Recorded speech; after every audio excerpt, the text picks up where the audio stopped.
Kaixo, ongi etorria, kursalaren altura neurtzeko 3 datu ditugu, ezta? Batetik, 25 gradokin ari gara ikusten bere goiko ertza, bestetik 25 metro gerturatu gerala, eta orduan 40 gradokin ikusi dugula. 3 datu behar izaten dira olako gauzetan. Eta gogoratu behar duzu baita ere bestetik, tangentea erabili behar dugula, tangenteak lotzen ditulako alboko katetoa eta aurkako katetoa.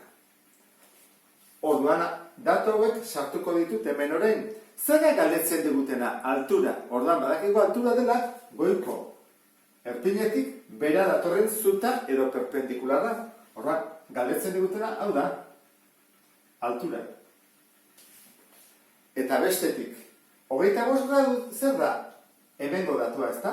Hortik begiratzen dugunean ikusten dugulako 25 gradokin. Eta zer egin dugu gero? Gerturatu.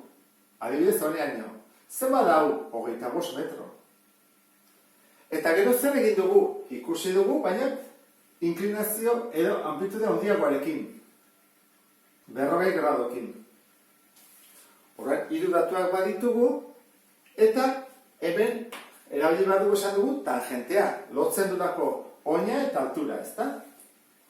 Egin dezakegu 25en tangentea eta 40en tangentea. Baina, ez da egit konturatu zean, hemen zerbait falta zaigula. Hemendik onera dagoena. Deitu behar zaio izki batekin. Horren, deituko diogu isa. Orain, 2 triangeluak aterako ditut. Lehenengo, luzena dena. Ditu 25 gradu, oina da 25 eta isa, biak batuta, horren isa gehi 25, eta altura, h. Eta bestea, izango litzake 40 gradukoa, hau isa da, eta hau h. Horren, hemendik tangenteak atako ditut. 25 graduren tangentean, erlazionatzen ditu aurkako katetoa, zati alboko katetoa. Hemen 40en tangenteak erlazionatzen ditu aurkako katetoa, zati alboko katetoa. Hau, ekuazio sistema batean bihurtzeko, egingo dudana da 25en tangentea kalkulatu eta 40en tangentea ere kalkulatu.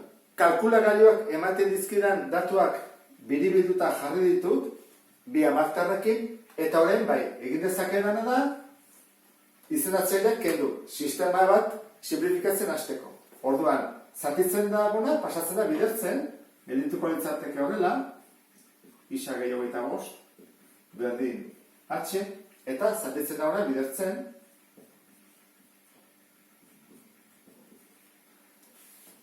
parentesiak kendu horretik, zer ikusten dezu hemen? Altura eta altura isolatuta daudela, bakanduta. Orduan, erabili dezakegu berdintze metodoa. Egingo duguna izango da, ezkerreko atal hau, berdin ezkerreko atala. Hemen jarraituko dut. Orduan jarriko dut, erantara. 0,47 jaingo dut, biderketa, Isa, gehi 0,47, bider 25, kalkulagailuan, gehi 11,75,